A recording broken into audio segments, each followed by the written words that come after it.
이 말씀은 누가복음 6장 37절에서부터 41절까지 우리 한 절씩 교독하도록 하겠습니다.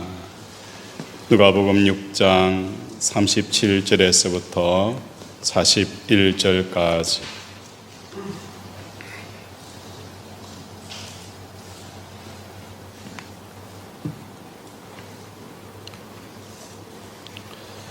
(37절) 말씀입니다. 비판하지 말라. 그리하면 너희가 비판을 받지 아니할 것이요, 정죄하지 말라. 그리하면 너희가 정죄를 받지 아니할 것이요, 용서하라. 그리하면 너희가 용서를 받을 것이요.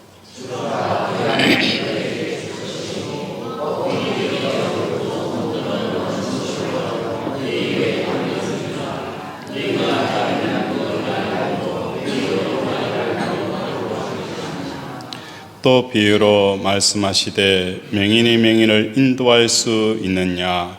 둘이 다 구덩이에 빠지지 아니하겠느냐?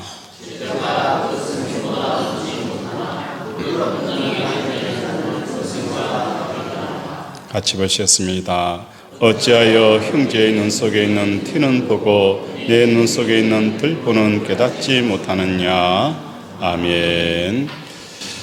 집안이 가난한 여성이 모든 사람들이 부러워하는 재벌 남성과 결혼을 하게 되었습니다. 그 남성은 돈도 많은데 박사학위 3개나 가지고 있는 지식인이었습니다. 그의 직업은 의사입니다. 몸도 좋고 외모도 뛰어납니다. 거기에다가 착하기까지 합니다. 그런데 이상하게 이 모든 장점보다도 사소한 결점들이 이 아내의 눈에 들어오기 시작합니다. 이 아내는 친구들에게 가서 남편의 흉을 보기 시작한다는 것입니다. 왜 이럴까? 우리가 이해가 되지 않습니다. 가난한 집안에 재벌 남자를 만났다. 건강하고, 그죠? 용모도 출중하고, 거기에 착하기까지 하다는 거예요. 그것에 대해서 만족하지 못하고 아내는 이런 남편에 대해서 이런저런 흉들을 친구들에게, 주위의 이웃 사람들에게 이야기를 한다는 거예요.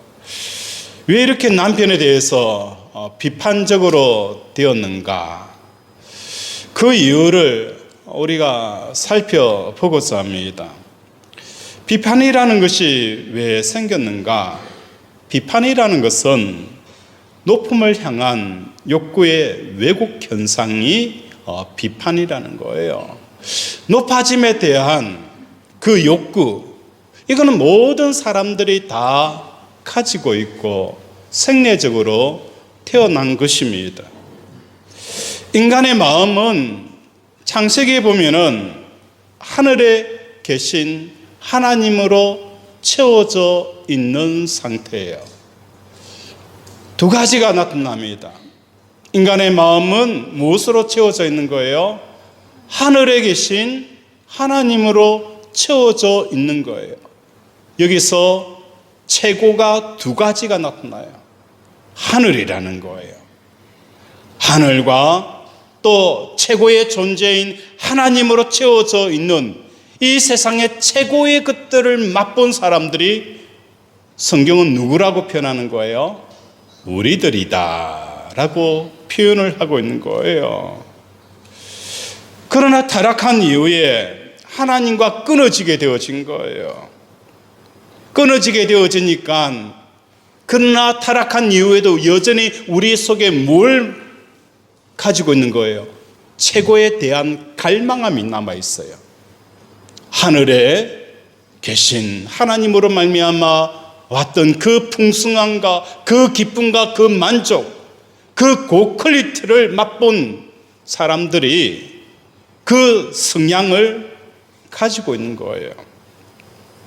높음을 향한 성향은 여전히 타락하였지만 우리 속에 남아있기에 어디에 와서도 땅에 와서도 높음을 추구하게 되어집니다. 땅에서 높음을 추구하는 방법은 무엇입니까?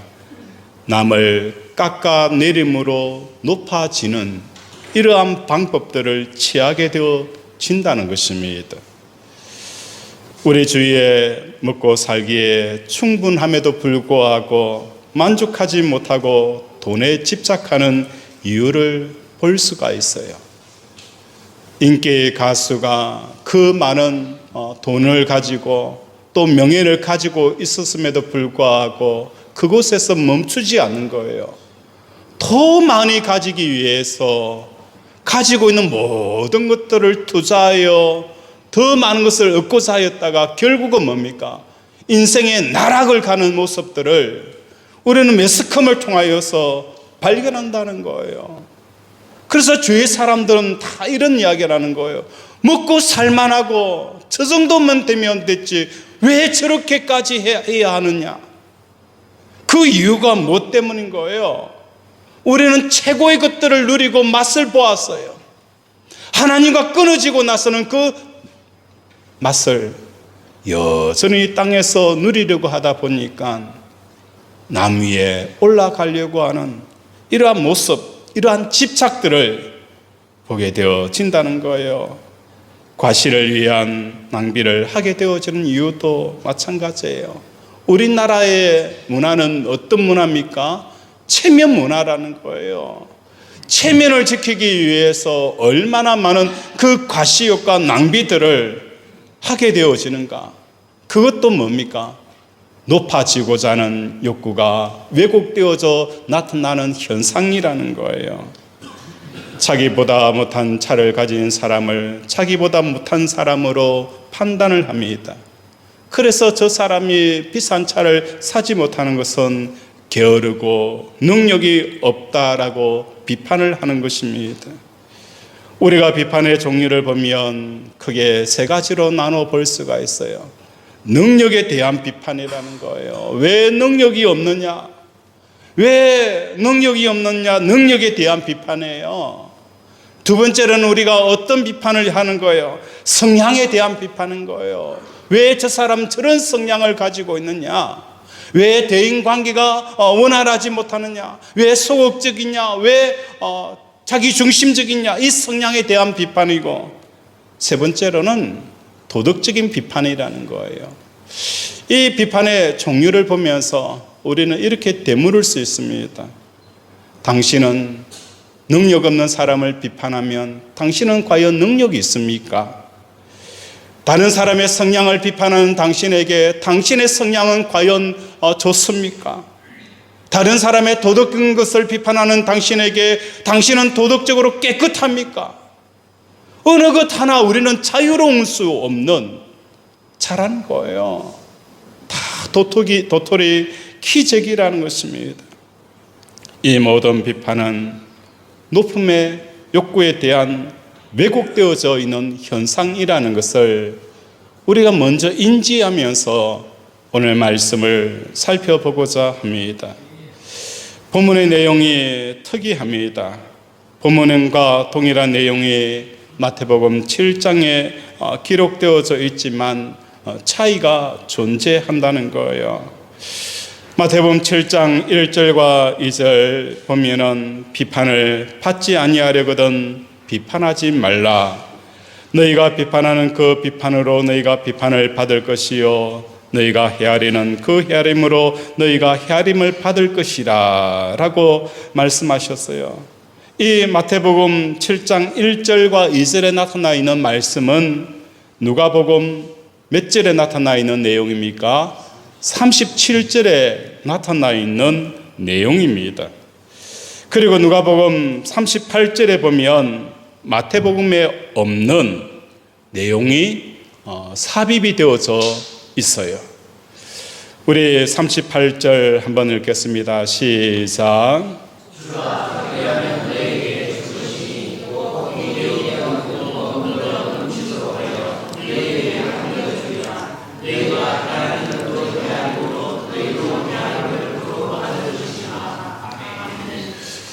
37절의 내용은 마태복음 7장 1절과 2절에 기록이 되어져 있어요. 그게 반복이 되어서요. 그런데 누가복음에서는 마태복음에 없는 38절의 내용이 뭐냐? 주라는 거예요. 38절에 이렇게 말씀합니다. 주라, 그리하면 너에게 줄 것이니. 왜 마태복음에서는 이 주라는 내용이 빠져 있을까? 그리고 39절에 보면은 어떤 내용이 기록이 되어 있습니까? 우리 39절 함께 읽겠습니다. 시작.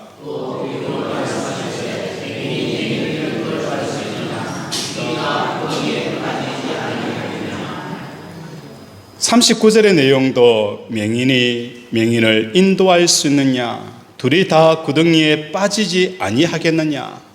이 맹인에 대한 맹인이 맹인을 인도하는 이 내용이 이 두 가지가 누가복음에서는 삽입이 되어져 있다는 것입니다. 그렇다면 누가가 비판에 대한 이야기들을 할 때에 이 두 내용을 삽입한 이유가 무엇일까? 첫 번째 이유는 비판과 정죄에서 벗어날 수 있는 길은 뭐 하는 길이에요? 주라는 것입니다. 비판과 정죄에서 벗어날 수 있는 길은 뭐라고요? 주라는 거예요. 남에게 주라. 이게 누가가 우리에게 조언하는 메시지라는 거예요. 인간 관계란 오고 가는 거예요. 주고받는 것입니다. 그때 너희의 위치는 어디라는 거예요? 받는 자가 아니라 주는 자에 서라는 거예요. 관계에서 주는 쪽으로 고정되어질 때에 비판과 판단과 정죄하지 아니하고 용서할 수 있는 삶을 살 수 있다라고 말씀을 하는 거예요. 마치 수돗물이 수온지에서 마을로 흘러갈 때에 가가호호로 물이 흘러갑니다. 이 방향이 거꾸로 될 수는 없다는 것입니다. 사람을 만날 때에 관계의 흐름을 주는 쪽이 되어서야 합니다. 오히려 거꾸로 얻으려고 하는 그 방향을 취하게 되어지면 반드시 비판과 정죄와 남을 탓하고 책임을 추궁하는 부작용이 일어나게 되어진다는 것입니다. 그렇다면 대체 무엇을 어떻게 주라고 하는 것일까? 먼저 주라고 하는 그 말씀에 집중하게 되어지면 주기 위해서 근본적으로 내가 뭘 해야 하는 거예요? 내가 뭔가를 가지고 있어야 한다는 것입니다. 이 내용을 뒷받침하는 것이 사도행전 3장에 보면 베드로와 요한이 나면서 못 걷게 되어진 이들을 고치는 내용이 기록이 되어져 있습니다. 6절에 보면 베드로가 이르되 은과 금은 내게 없거니와 내게 있는 것을 내게 주노니 나사렛 예수 그리스도 이름으로 일어나 걸으라. 나사렛 예수 그리스도 이름으로 일어나 걸으라. 내게 있는 것은 뭐라는 거예요? 내게 있는 것을 내게 주노니. 베드로에게 있는 이게 무엇이었을까? 베드로가 이 사람의 관계에서 주고자 하는 그 방향성, 내가 주는 입장에 베드로가 서 있다는 거예요. 근데 이 사람은 원하지가 않았어요. 베드로가 주는 것을 원치 않았어요. 아니, 주는 것이 무엇인지 그것을 전혀 몰랐다는 것입니다. 예수님 안에 있는 베드로에게는 이 사람에게 뭘 주기를 원하는 거예요? 하나님의 뜻을 주고자 하였습니다. 하나님의 뜻은 이 소경이 안전뱅이가 일어나 걷는 것이었습니다. 며칠 전에 베드로와 요한이 성전에 기도를 하러 갈 때에도 그곳에 누가 앉아 있었어요? 여전히 안전뱅이가 앉아서 사람들에게 구걸을 하고 있었어요.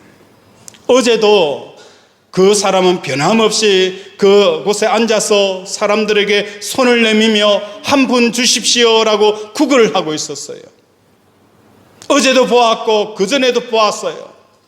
그런데 오늘 지나가는 순간 베드로의 마음에 뭐가 임하게 되어지는 거예요?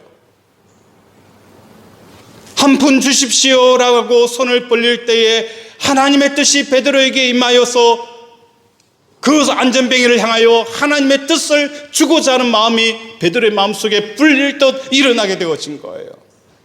어제도 지날 때, 그제도 지날 때도 그 마음이 일어나지 않았는데 오늘은 하나님의 뜻이 베드로에게 임하여서 그 안전뱅이를 향하여서 하나님의 뜻이 흘러가는 주는 입장이 되어졌다는 거예요. 여기서 우리가 살펴봐야 할 것은 안전뱅이가 구한 것은 뭐였습니까? 돈 한 푼이에요. $1. 그죠? $1. 그죠? $1라도 주십시오. 동전 한 입을 주십시오. 5,000원만 주세요. 10,000원만 주세요. 그가 베드로에게 구한 것은 그 이상의 것들을 원하지 않았습니다.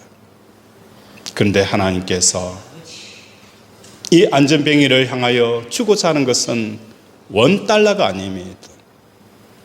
$1가 아닙니다.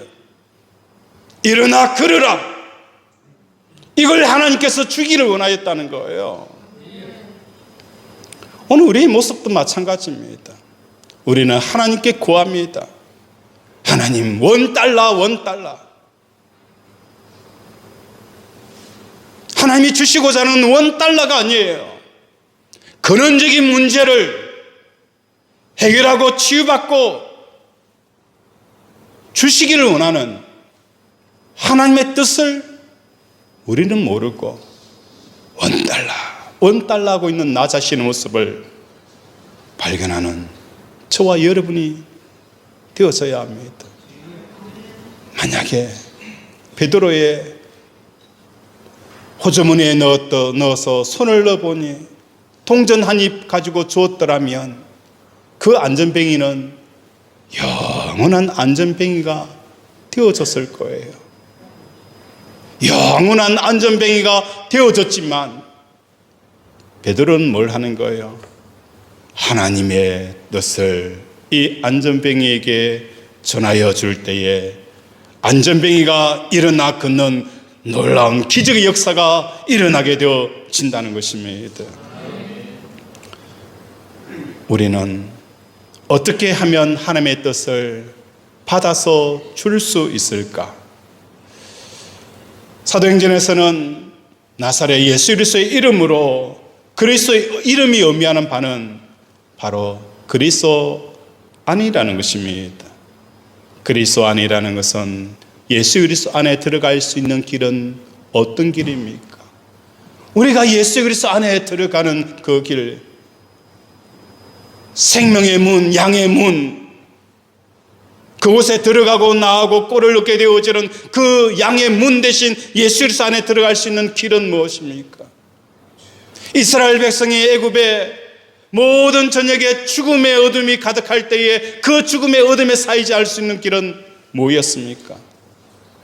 유월절에 어린 양의 피를 뿌린 그 문설주의 어린 양의 피를 뿌린 집안마다 생명의 역사가 일어났던 것처럼 오늘 예수 그리스도 안에 들어갈 수 있는 유일한 길은 예수님께서 나를 위해서 십자가에 죽으셨습니다.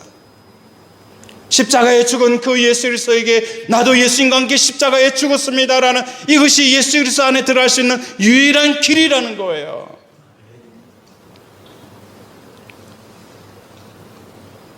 요한복음 14장 6절에 예수께서 이르시되 내가 곧 길이요 진리요 생명이니 나로 말미암지 않고서는 어디로 갈 수 없는 거예요? 아버지께로 올 자가 없느니라.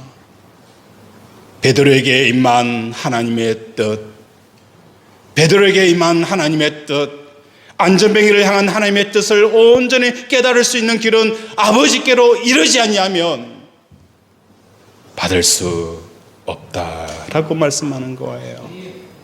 그래서 우리가 주는 자가 되기 위해서는 늘 내가 예수님과 함께 십자가에 죽은 자의식을 가지는 저와 여러분이 되어지길 원합니다.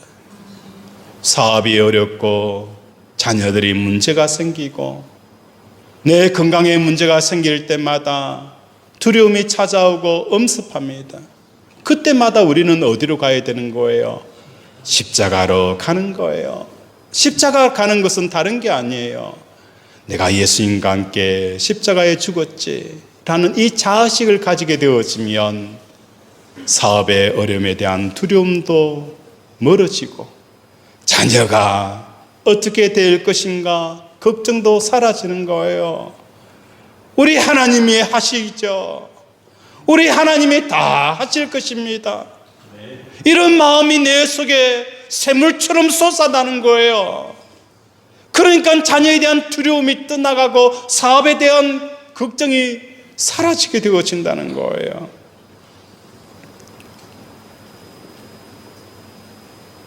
십자가에서 예수님과 함께 죽은 자라는 의식을 유지하는 동안에 하늘로 이어진 그 속류관을 통하여 하늘로부터 무엇이 흘러 들어오는 거예요? 하나님의 뜻이 나에게 내려와 주어지게 되어지는 거예요. 그리할 때 우리는 어떤 자가 되어지는 것입니까? 주는 자가 되어진다는 거예요. 하나님의 뜻을 주는 자가 되어지는 거예요. 오늘 우리 사랑하는 권속들의 삶 가운데 얼마나 주의 사람들과 상을 바라보면서 우리의 감정과 우리의 생각과 우리 가치관들을 가지고 그 사람에게 준하여 줄 때가 얼마나 많이 있습니까? 그러나 그 순간에도 우리의 것을 주는 것이 아니라 하나님의 것을 주는 저와 여러분이 되어지기를 주님의 이름으로 축원을 드립니다. 요한복음 8장 26절에 보면 내가 너에게 대하여 말하고 판단한 것이 많으나 나를 보내신 이가 참 되심에 내가 그에게 들은 그것을 세상에 말하노라. 요한복음 8장 26절에 보면 그 세대에 일어나는 모든 현상들과 사람들의 그 모든 것들을 바라보면서 예수님께서는 너희를 향하여 말하고 판단한 것이 많으나 결코 판단하지 않겠다는 거예요. 나를 보내신 이가 참되면 내가 그들에게 들은 그것을 세상에 말하겠다는 거예요. 그 사람을 보면서 나는 판단하는 것이 아니라 뭘 하겠다는 거예요? 하나님의 판단을 내가 전하는 자가 되어지겠다는 거예요. 오늘 우리 제자비전교회 권속 한 사람 한 사람이 믿음의 사람이 되어지고 영적인 성장이 되어진다는 건 뭘 말하는 거예요? 직분이 올라간다, 내가 예수 믿는 연수가 올라간다, 그게 아니에요. 우리는 끊임없이 하나님의 판단을 듣고 그 판단을 전하는 자, 이게 뭡니까? 영적인 성장과 성숙의 사람이라는 거예요. 예수님은 결코 판단하지 않았습니다. 아버지의 판단을 기다리고 그 뜻을 전하는 이 삶을 사셨던 것처럼 저와 여러분도 이러한 삶을 살기를 바랍니다. 일찍이 나단 선지자가 다윗의 살인과 간음을 고발하는 사건이 있었습니다. 우리가 나단 입장이 되어져서 다윗의 살인과 강간이 일어나는 이러한 성도들과 이러한 사례들을 볼 때에 여러분은 어떻게 이 문제를 다루고 어떻게 이 문제를 풀어가려고 합니까? 여러분 주위에 성경에 나타나 있는 이 다윗이 아니라 여러분 주위에 있는 사람들이 살인과 강간을 행하고 있는 이 다윗과 같은 사람이 있을 때에 여러분이 나단이 되어졌다면 어떻게 행동하고 어떻게 할 것인가? 아마 대다수의 사람들은 나단처럼 행동하지 않았을 거예요. 저 사람이 왜 저러느냐? 저러면 안 되지. 끊임없이 비판과 정죄와 남을 탓하고 상처를 주는 이런 이야기들을 했을 거예요. 그런데 나단은 어떻게 했습니까? 비록 그 표현이 우리가 그칠지는 모르겠지만 나단이 이야기한 내용이 중요한 게 아니라 나단이 지금 어디에 있은 거예요? 하나님 안에 있었어요. 하나님의 뜻을 온전히 받아들일 수 있는 상태가 되어진 거예요. 그 상태에서 다윗에게 찾아가서 하나님의 뜻을 풀어 설명을 합니다. 그때 다윗이 뭘 하는 거예요? 회개하는 거예요. 가슴을 치는 거예요. 옷을 찢어버리는 거예요. 내가 죄인입니다. 내가 죄인입니다. 이 하나님의 뜻이 흘러갈 때에는 살인죄를 지었던 그 다윗도 회개를 한다는 거예요. 회개의 역사가 일어나는 것입니다. 우리는 하나님의 뜻을 흘려보낼 수 없는 상태에서 다윗처럼 경고하게 되어지면 오히려 역풍을 맞이하고 오히려 관계가 깨어져 버리는 이러한 모습을 본다는 겁니다. 오늘 우리 살아가는 권석들의 삶 가운데 다윗의 회개를 이끌어낼 수 있는 그 길은 내가 하나님 안에 늘 예수님과 함께 내가 십자가에 죽은 이 자의식 안에 있을 때에 하나님의 뜻을 내가 받고 흘려보내는 역사가 일어날 때에 그곳에 회개의 역사가 일어나며 소망의 역사가 일어나며 생명의 역사가 일어나는 거예요. 결코 내가 예수 안에 있지 않을 때는 우리의 입을 열지 않는 저와 여러분이 되어지기를 주님의 이름으로 축원을 드립니다.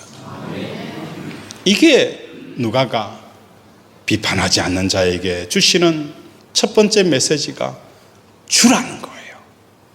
베드로처럼 안전뱅이를 향하여 줄 수 있는 하나님의 뜻을 흘려보낼 수 있는 그 상태가 되어질 때에 비판과 정죄의 논리에서 벗어나는 그 놀라운 축복을 우리에게 주시는 것입니다.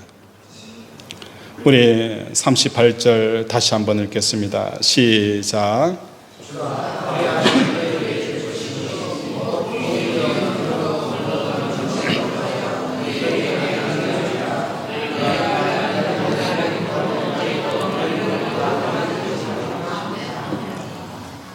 주라, 그리하면 너에게 줄 것이니 후히 되어 누르고 흔들어 넘치도록 하여 주리라. 이 놀라운 축복을 받는 저와 여러분이 되어지기를 원합니다. 두 번째 메시지는 맹인에 대한 이야기입니다. 39절에 보면 맹인의 맹인을 인도할 수 있느냐, 둘이 다 구덩이에 빠지지 아니하겠느냐라고 말씀합니다. 왜 마태복음에 빠져있고 누가복음에 넣는 이유가 비판과 정죄에 대해서 이 맹인에 대한 이야기를 쓰는 이유가 있습니다. 그때 당시에 바리새인들과 율법학자들은 율법에 대한 613가지 말씀을 가지고 율법을 해석하고 삶에 적용하는 이 단계에 있어서 설득력 있는 이론을 펼치는 자들이 바로 바리새인들이었고 랍비들이었습니다.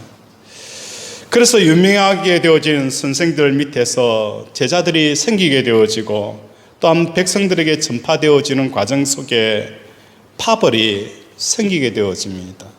이 서성의 해석이 맞다. 이 서성의 해석이 옳다. 서로가 파벌이 생기고 가르침이 마치 전쟁터를 난무하는 이러한 일들이 벌어지게 되어진 거예요. 서성의 논쟁을 가르침을 가지고 논쟁과 비판과 정죄가 일어나게 되어졌다는 거예요.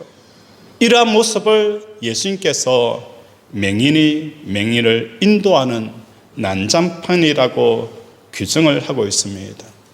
예수님이 그들과 다른 가르침은 무엇입니까? 예수님은 교리를 가르친 게 아닙니다. 예수님은 무엇을 가르쳤습니까? 진리를 가르쳤다는 거예요. 예수님은 하나님에 대한 교리를 가르친 것이 아니라 하나님께로 가는 길을 가르쳤다는 거예요. 살아계신 하나님을 직접 만나고 그 하나님은 나의 목으로 영원히 가질 수 있는 그 길을 예수님은 제시를 하였습니다. 이제까지 이스라엘 모든 선생들은 하나님에 대한 이론과 하나님에 대해서 가르쳤습니다. 이것이 율법이고 교리였습니다. 예를 들어 평생 사과를 그려온 화가가 있습니다. 이 화가는 사과의 형태를 아주 좋아하여 각종 사과를 그려왔습니다. 우리가 잘 아는 사과 이름이 뭐가 있을까요? 홍옥, 또 뭐가 있죠? 아우리, 부사, 각종 사과의 그 모든 사과들을 다 관찰하고 그리기 시작합니다. 그런데 사과 모양은 좋아하지만 정작 사과의 맛을 싫어해서 먹지 않습니다. 이것이 바로 하나님에 대해서 가르치는 그 선생들의 모습입니다. 그들은 한 번도 사과를 먹어본 적도 없고 사과를 먹으라고 제시하지도 않았다는 거예요. 사과의 그림만을 수천 장을 그리면서 그 사과에 대해서 나는 안다고, 수천 장의 그림을 그리면서 나는 사과에 대해서 전부 알고 있다고. 그러나 그는 사과를 좋아해서 한 번도 먹어본 적도 없고 어떻게 먹는지를 가르쳐 주지도 않았다는 거예요. 이게 뭡니까? 맹인이 맹인을 인도하는 거예요. 오늘 우리가 비판과 정죄와 탓을 하게 되어지는 근원적인 이유는 하나님을 맛을 보라는 거예요. 하나님의 맛을 보게 되어지면, 그분의 선하신 맛을 보게 되어지면 우리 입에는 뭐가 멈춰버리는 거예요? 비판과 정죄가 멈춰버리는 거예요. 그분의 선하심을 아는 거예요. 발람과 발락의 사건 보았지 않아요? 이스라엘을 저주하라고. 그러나 우리 하나님은 어떤 분입니까?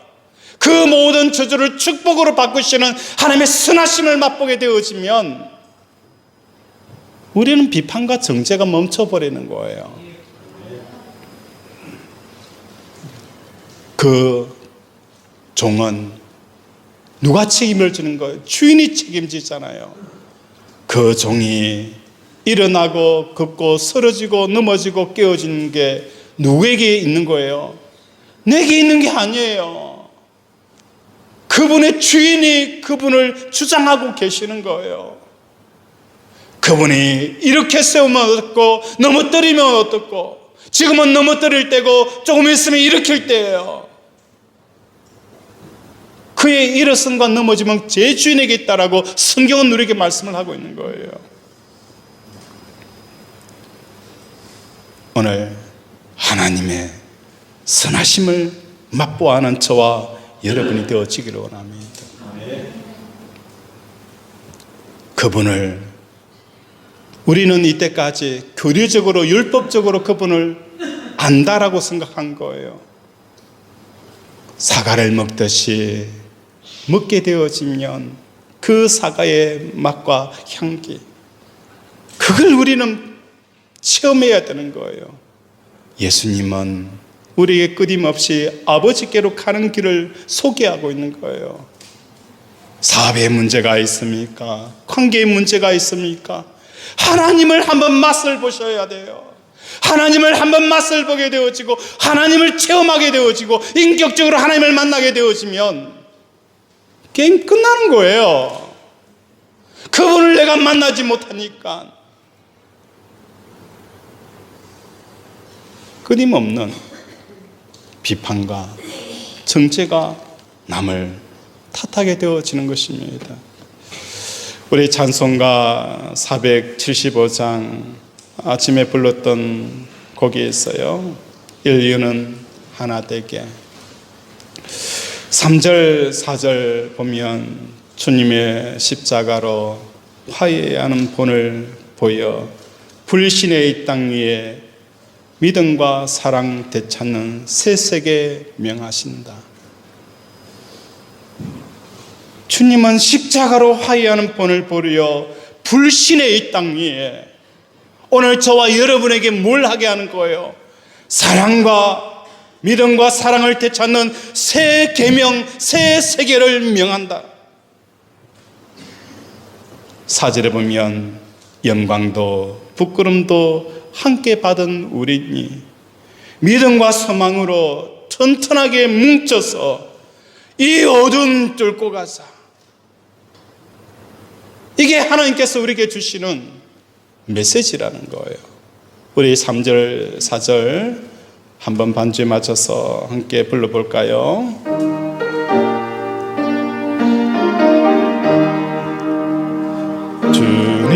주님은 십자가로 화해하는 본 보여 신의 이 땅 위에 믿음 사랑 되찾는 새 세계 명하신다. 새 세계 명하신다.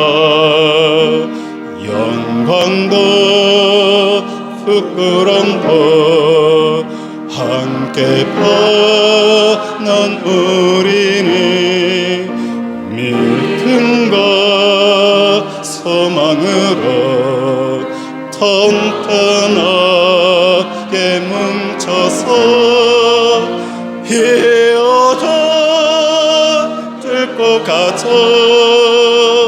이 어둠 뚫고 가자.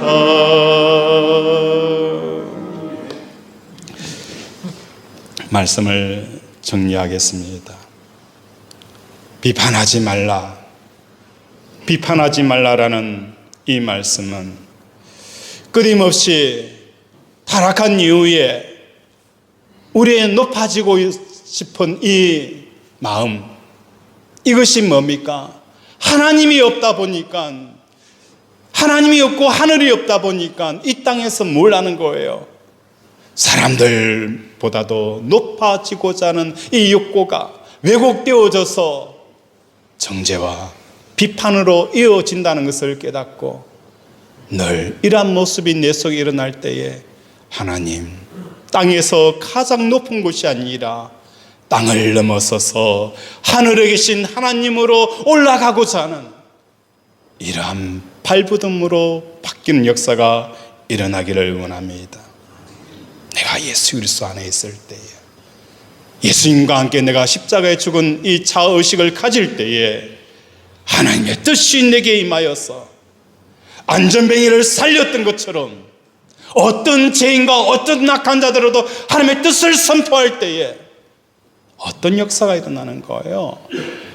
에스겔 골짜기에 그들의 죄와 허물로 죽은 마른 뼈를 향하여 하나님의 뜻을 대언할 때에 그 마른 뼈가 살아나는 역사가 일어났던 것처럼 정죄와 판단과 탓하는 그런 메시지가 아니라 하나님의 뜻을 전하여 베드로처럼 안전뱅이를 일으키고 에스겔처럼 마른 뼈를 살리는 하나님의 뜻을 주는 저와 여러분이 되어지기를 원합니다.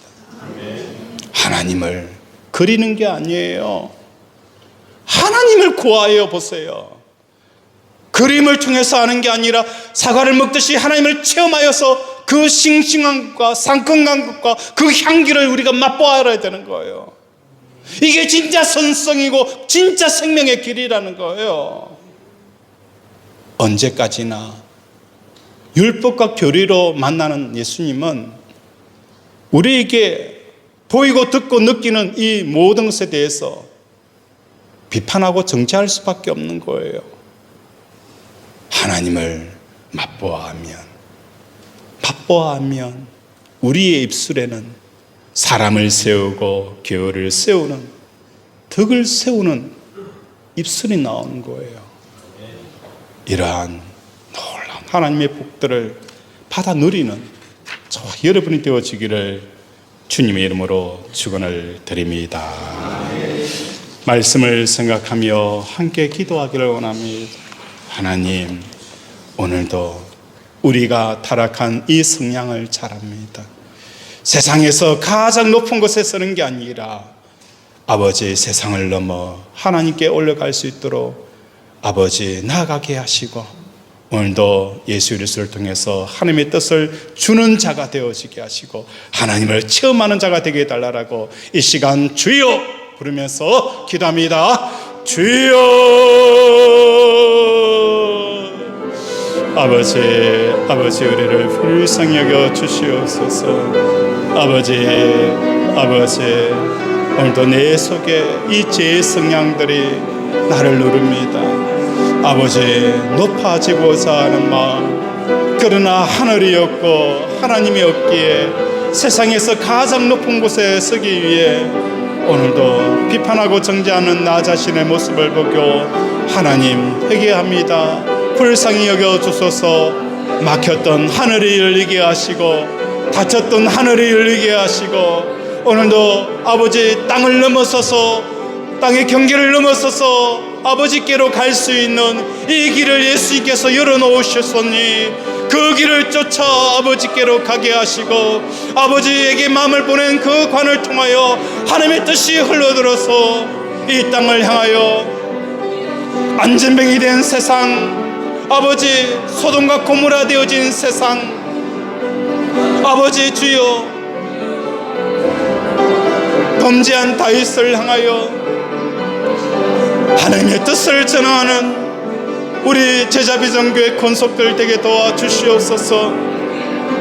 그리할 때에 다윗같이 회개 역사가 일어나게 하시고 안전뱅이가 일어서는 역사가 일어나게 하시고 아버지 예수교회 골짜기의 마른 뼈가 아버지 살아나는 역사가 일어나게 하여 주시옵소서. 오늘도 하나님을 체험하기를 원합니다. 하나님을 인격적으로 만나기를 원합니다. 수천 수만 장의 하나님의 그림을 그린들 무슨 소용이 있겠습니까? 하나님, 인격적으로 하나님을 만난 역사가 일어나게 하여 주시옵소서.